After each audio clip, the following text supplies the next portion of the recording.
Today, on Be Something Wonderful, what to do when you drift from your state of wish fulfilled. I am your host, Tom Kearin, and this is the Be Something Wonderful studio of higher consciousness, where we help you level up and become the best version of yourself. Creators, welcome back. I heard from one of you who said, Tom, what do I do when I go astray, when I drift from my state of wish fulfilled?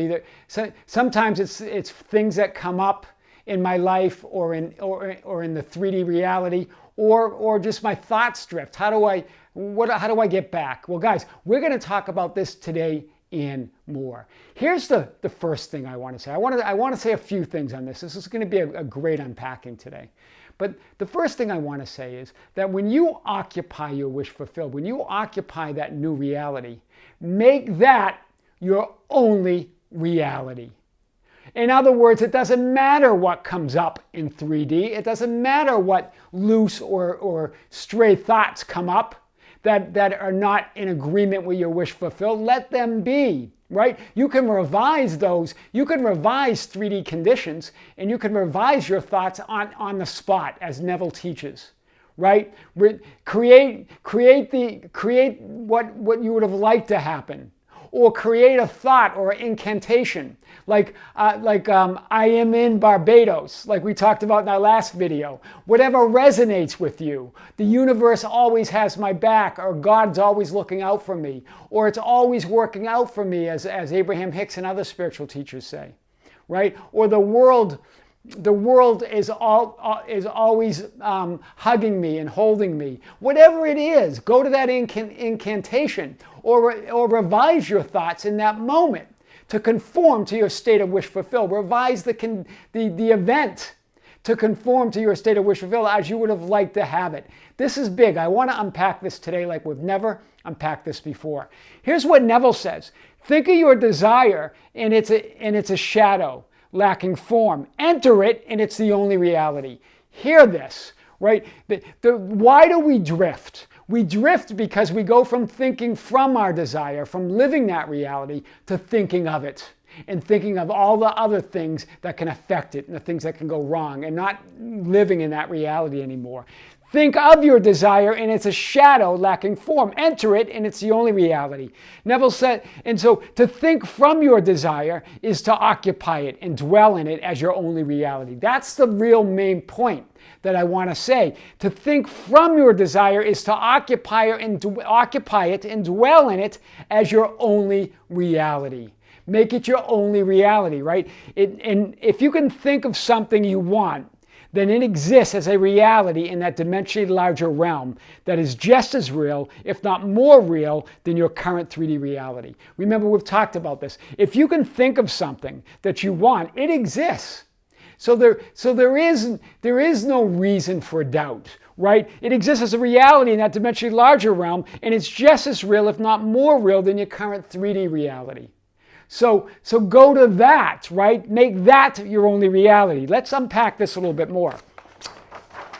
So here's what Neville's saying. Think of it, and it's a shadow. It's an image. It remains only a possibility. It remains potential, right? Think from it, occupy it, dwell in it, make it your only reality, and it becomes substance. It becomes the only substance or reality that you see.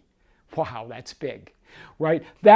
So make your desire the only reality, right? And then he points to scripture, as we're going to get at today. Greater is he who is in you than he who is in the world. This is powerful. This comes from 1 John 4:4. This one sentence summarizes the greatest metaphysical teacher of all time, Jesus. Greater is he who is in you than he who is in the world. Greater is your imagination, right? That Christ within you, your inner world, than anything that you see in the outer world. That's what Jesus was saying. The kingdom of heaven's within you, right? He is your imagination, right? With a capital H. Your I am awareness of being, your higher consciousness. He, the small h, the small you, that's the 3D you, the world self, your lower consciousness. That's what's getting caught up. That's what you're getting stuck on, right? You're drifting back to that. When all the power is that greater you. that greater imagination, that greater consciousness. Let's unpack this a little bit more. It doesn't matter how many times, I want you to really hear this, because a lot of you write me and you say you're worried, you're fearful that you keep drifting and going astray. That's not really a problem, right? It's better not to, but it's really not a problem. Why? It doesn't matter how many times your thoughts go astray. You find yourself drifting from your state of wish fulfilled.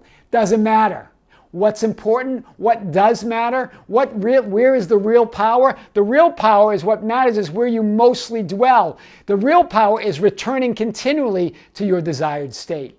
That's what seals the deal. That's what seals you in consciousness, by returning to it continually as you drift.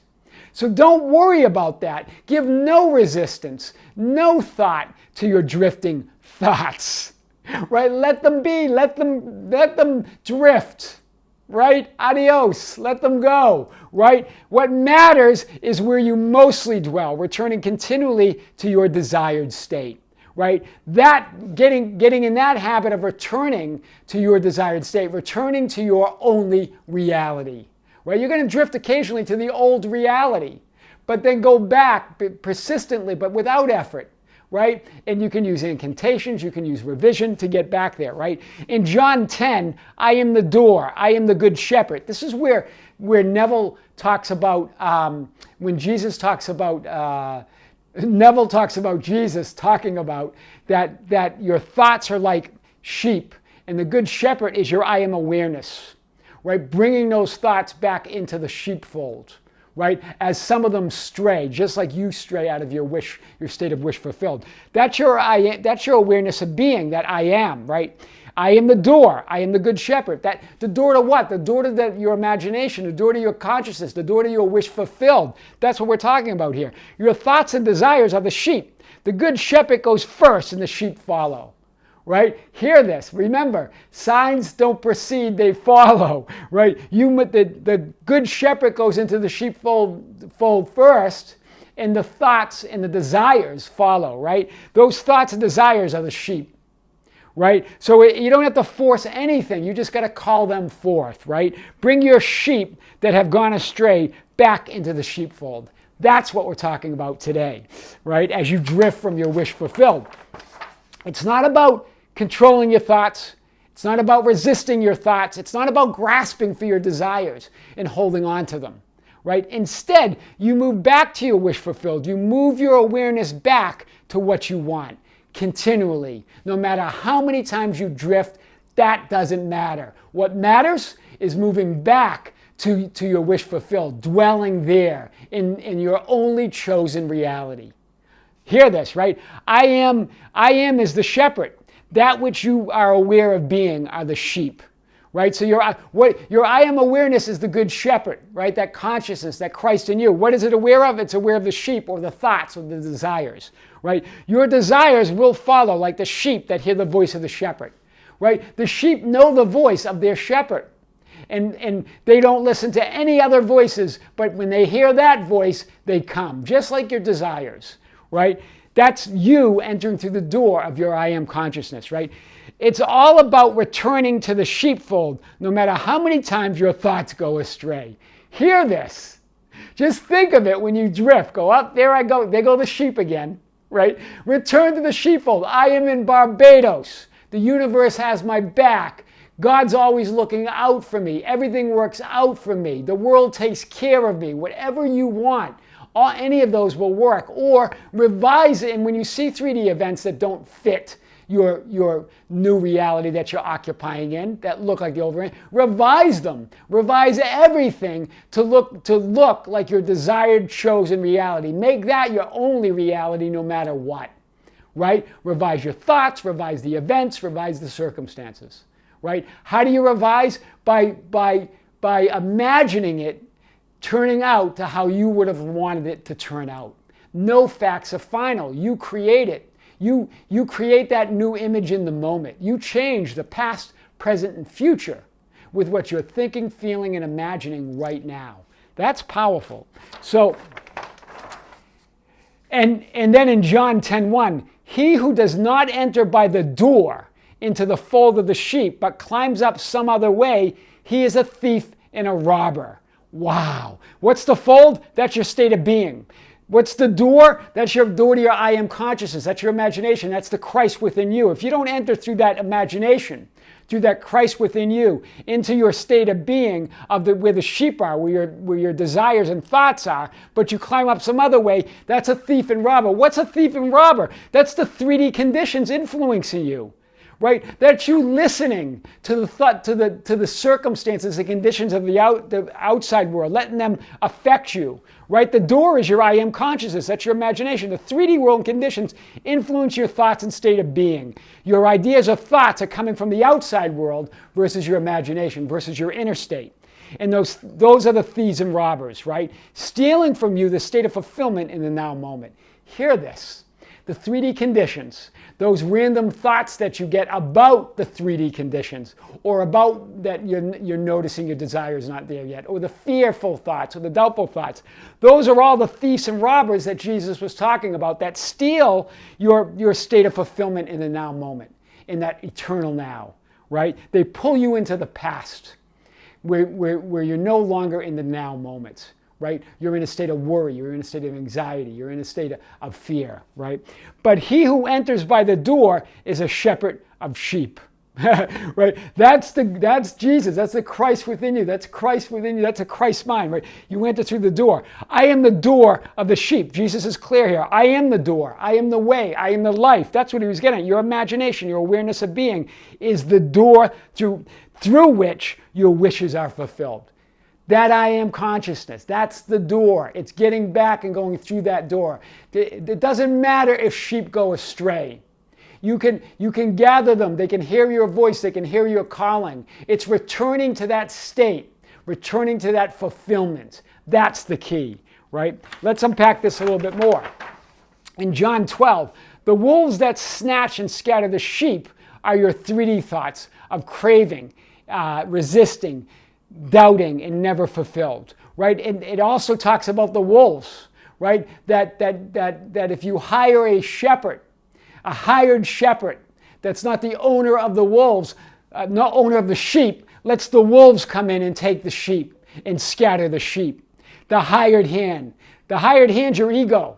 That's your 3D you. That's your lower self. That's what Scripture was talking about. The Scripture points to the hired hand that allows the wolves to come in and scatter your sheep, or scatter your desires, or scare off, right? Or snatch them, snatch your desires, right? Those wolves, that hired hand, your ego. The wolves is the ego craving or resisting or doubting and never being fulfilled, never being satisfying, wanting something more, right? And the hired hand, your ego, lower mind, allows them to enter your consciousness, allows those wolves, right, into the sheepfold, to scatter your sheep, to snatch your sheep or your thoughts or your desires. That results in a scattered state of mind of non-fulfillment. That's what Scripture was getting at. The scattered sheep represent your scattered state of mind. You not maintaining that state of wish fulfilled. You're letting the wolves, what are the wolves? The wolves of your cravings, your resistances, your doubting, right? All of those negative thoughts, or quote, negative thoughts that you're allowing in, right, results in a scattered state of non-fulfillment, right?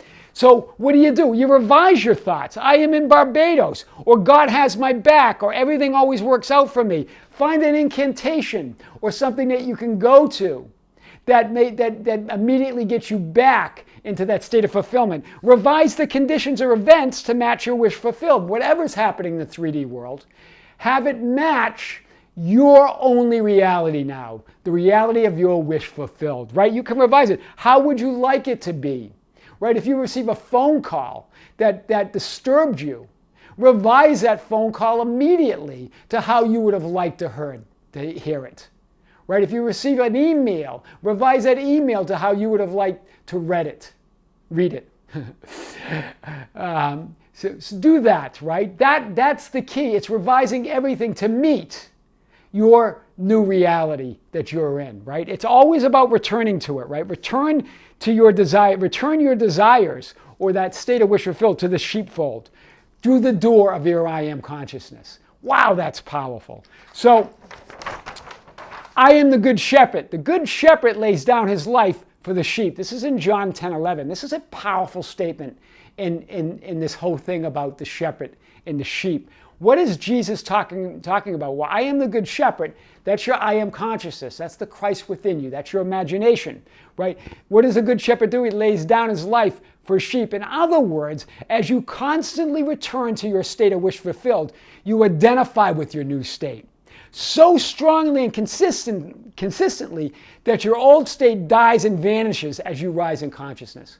So it doesn't matter how many times those sheep go astray or you go astray, bouncing out of your state of wish fulfilled. What matters is where you return to, where you dwell in, right? Consistently, how many times you return to it.